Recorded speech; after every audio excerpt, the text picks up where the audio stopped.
Welcome to the Ask Ralph podcast, where listening to an experienced financial professional can help you make sense of confusing questions, current headlines, and industry trends about taxes, small business, financial decision-making, investment strategies, and even the art of proper budgeting, as Ralph makes the complex simple by sharing his real-world knowledge with all things financial. Now here's your host, Ralph Estep Jr. So welcome back to the Ask Ralph show. This is an episode you don't want to miss, folks. Today, we're going to talk about ways to maximize your financial potential with some great proactive year-end tax planning strategies. These are going to be ways to save you money, my friends, so don't miss today's episode. Ask Ralph will be right back. Hey, I want to take a few minutes and just tell you about the latest book I've written. The name of the book is Mastering Your Finances, Your Personal Guide to Financial Freedom. And listen, folks, it's not just a book. This is an actual roadmap to securing a thriving financial future. As a seasoned accountant, I penned this book to put the power of financial planning right at your fingertips. This book will transform your financial landscape from a confusing maze of numbers and jargon to a clear and well-trodden path towards prosperity. This book is written for every potential user, from the first-time person trying to get their finances in order to a well-seasoned person who's been trying to do this for a long time. So what I want you to do is to discover the profound impact of strategic planning as you journey through real-life examples, practical tips, and insightful advice. This book is more than a guide. It's a lifeline to financial literacy and independence. This is a way for you to take control of your financial destiny and embrace the freedom that comes with financial stability. This book is an essential read for anyone seeking to navigate the world of personal finance with confidence and ease. The book is available right now on Amazon.com. You just search for the name Ralph Estep, and you can get it either on paperback or on Kindle. So check it out when you get a chance. And now back to the podcast. So let's dive in, folks. Today is going to be a podcast that you will not forget. There are going to be some great ideas we're going to talk about on ways to proactively save you money this tax year. So let's jump right into it. Number one, and this is one a lot of people don't think about, and that is, what if you don't even need to file a tax return for 2023? So if your income and tax situation is such that you don't need to file for 2023, you don't want to overlook the opportunity to bring in some additional income to the extent it'll be tax-free. For instance, if you have appreciated stock that you can sell without incurring any tax, consider selling it. Perhaps take a tax-free IRA distribution if you're 59 and a half or older, or if you're younger and qualify for an exception to the early withdrawal penalty. So those are all ways that if you don't have a tax liability, you can get some money that would be completely tax-free. Here's another one. Are your children attending college? If you qualify for either the American Opportunity or Lifetime Learning Education credits, check to see how much you will have paid in qualified tuition and related expenses in 2023. If it's not the maximum allowed for computing the credits, here's a great idea. You can prepay the 2024 tuition if it's for an academic period beginning in the first 3 months of 2024. So basically, this will allow you to increase the credit for 2023. This is especially effective for students just starting college who have only tuition expenses for part of the year. So if you've got a child, I'll say a child, but a college age student that just started in the fall, one of the things you can do is consider prepaying for the spring semester, before the end of December, and you would get that credit in the current year. Well, here's another one. How about if you sold your home this year? And if so, and if you meet the ownership and occupancy test, the gain from selling your home will not be taxed. A lot of people ask me about this in the practice. So here's the way it works. You have up to $250,000 or $500,000 if you file a joint return with your spouse. But if you don't meet the requirements of both owning and using your home for 2 of the last 5 years, counting back from the sale date, you could still qualify for a partial home sale gain exclusion. For example, you may qualify for a reduced exclusion if you sold your home to relocate this year because of a change in employment or due to a health issue. You got to talk to somebody like myself who can determine the amounts of excluded income and taxable gain and project how your taxes will be impacted. Now's a great time to look at that so you'll be prepared. Okay, folks, how about this for my clients or people listening to the podcast who have a employer health flexible spending account? If you do, and you contributed too little to cover the expenses this year, you may want to increase that for the year to come. So this is giving you the maximum contribution for 2023 was $3,050. The amount you haven't used in 2023 that may be carried to 2024 is $610 and must be used in the first 2.5 months of 2024. But that's something to look at and see, could you put more into that flexible spending plan for 2024? How about this one? Did you become eligible to make health savings account contributions this year? If you become eligible to make health savings accounts, or HSAs as you'll see them called, later this year, you can make a full year's worth of deductible HSA contributions, even if you are not eligible to make HSA contributions for the entire year. This opportunity applies even if you first become eligible in December. So in short, if you qualify for an HSA, contributions to the account are deductible, of course within the IRS prescribed limits. Earnings on the account are tax deferred and distributions are tax-free if made for qualifying medical expenses. Okay, now here's another one to be thinking about. What if your income is unusually low this year? If your income is unusually low this year, you may wish to consider converting your traditional IRA to a Roth IRA. The lower tax liability likely results in a lower tax rate, which provides you a great opportunity to convert to a Roth IRA at a lower tax amount. Along these same lines, if you have stocks in your retirement account that have had a significant decline in value, it may be a good time to convert to a Roth. See, the whole issue with that is when you do that Roth conversion, whatever money you convert is taxable in the year that you do it. So if you have a very low income this year, you may be able to convert those Roths with little or no tax cost. Another thing that a lot of people may overlook, and that is, are you required to take a required minimum distribution, or an RMD? Once you as taxpayers reach the age of 73, now that's changed a little bit, it is mandatory to take what is known as a required minimum distribution from their qualified retirement plan or IRA every year. If this is the first year that this rule applies to you and you haven't withdrawn the required amount yet, there's no need to panic. You don't have to do so until sometime during the first quarter of next year. Of course, if you wait until 2024 and to take your 2023 distribution, you're going to end up having to take 2 distributions in 1 year. So that's sort of a tax issue. For those who have been required to take an RMD before 2023, you only have till December 31st to take the required distribution to avoid penalties. How about this question? Do you have stocks that have declined in value?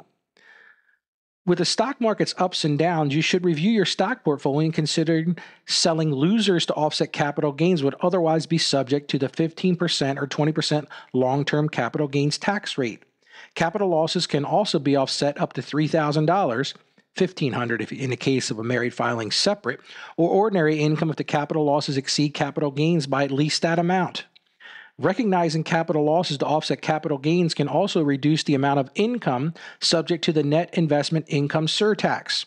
Now listen, you need to be aware of the wash sale rules that don't allow you to deduct the loss if you repurchase those loser stocks within 30 days before or after the sale date. Now, how about those stocks that have appreciated in value? Do you have stocks that have appreciated in value and your income is very low? There's a 0 capital gains tax rate for taxpayers whose income is below the 15% capital gains tax threshold. This may allow you to sell some appreciated securities that aren't in an IRA or retirement account that you have owned for more than a year and pay no or very little tax on the gain.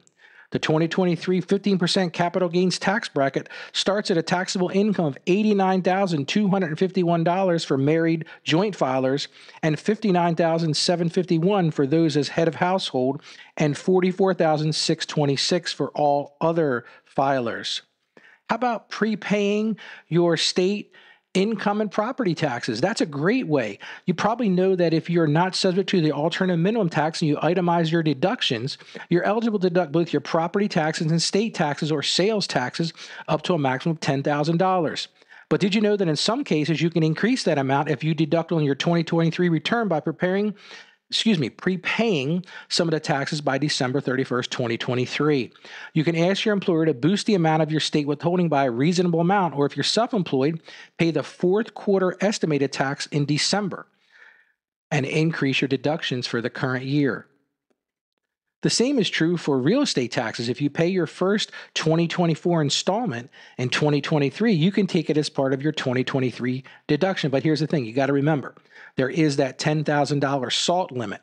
So you don't want to go over and above that. How about charitable contributions? Are you planning your charitable deductions? Many people who itemize take advantage of the ability to take a deduction for their donations to their favorite charities or houses of worship. Do you know that you can choose to pay all or part of your 2024 planned giving in 2023 in order to increase the amount you deduct in 2023? Though this may not be appealing to those who itemize every year, if you alternate between taking the standard deduction one year and itemizing the next, this can give you a big boost. Charitable contributions are deductible in a year in which you make them. If you charge a donation to a credit card before the end of the year, it counts for 2023. This is true even if you don't pay the credit card bill until 2024. In addition, a check will count for 2023 as long as you mail it in 2023. For last-minute mailings, it may be appropriate to obtain proof of mailing from the United States Postal Service. How about this one? Do you know you can make charitable deductions from your IRA account? That's right. Those who are age 70 and a half or older are allowed to transfer funds up to $100,000 annually from their IRA to qualified charities without the transfers being taxed, provided the transfer is made directly by the IRA trustee to a qualified charitable organization. If you're required to make an IRA distribution, i.e. you're over that 73 years old, you may have the distribution sent directly to the qualified charity, and this amount will count towards your RMD for the current year. Now listen, although you don't get a tax deduction for the transferred amount, this qualified charitable contribution, or QCD as they're called, will be excluded from your income. The result of that will be that you may get the added benefit of cutting the amount of your Social Security benefits that are taxed as well. Also, since your adjusted gross income will be lower, tax credits and certain deductions that you claim with phase-outs or limitations based on AGI could also be favorably impacted. Now listen, if you plan to make a QCD, be sure to let your IRA trustee or custodian know well in advance of the December 31st deadline so they have time to complete the transfer to the charity. If you contributed to your traditional IRA since turning 70 and a half, the amount of the QCD that isn't taxable may be limited, so it's a good idea to check with me to see if this would be impacted. How about any outstanding medical or dental bills? Taxpayers who itemize reductions are able to deduct qualified medical and dental expenses that exceed 7.5% of their adjusted gross income. If you've reached that threshold or close to it, then it may make sense for you to pay off those types of bills that are still outstanding rather than paying them over time. If you are near or above the limit, it may also make sense to look at what your medical and dental expenses will be for the next year and move those so that you can deduct those in 2023. These expenses could include dental work or eyeglasses. An additional important issue, if you're thinking of doing this by paying using a credit card and you're not going to pay the card because of the balance immediately, make sure that you're not paying more interest than you're saving in the increased tax deduction. Okay, another great idea is, have you forgotten the annual gift tax exemption? Though gifts to individuals are not tax deductible, each year you're allowed to make gifts to individuals up to an annual maximum amount without incurring any gift tax or gift tax return requirements. Now for 2023, you can give $17,000. That's up from $16,000 in 2022. Each to as many people as you want without having to pay a gift tax. So how about if you figure that you may have underwithheld taxes this year?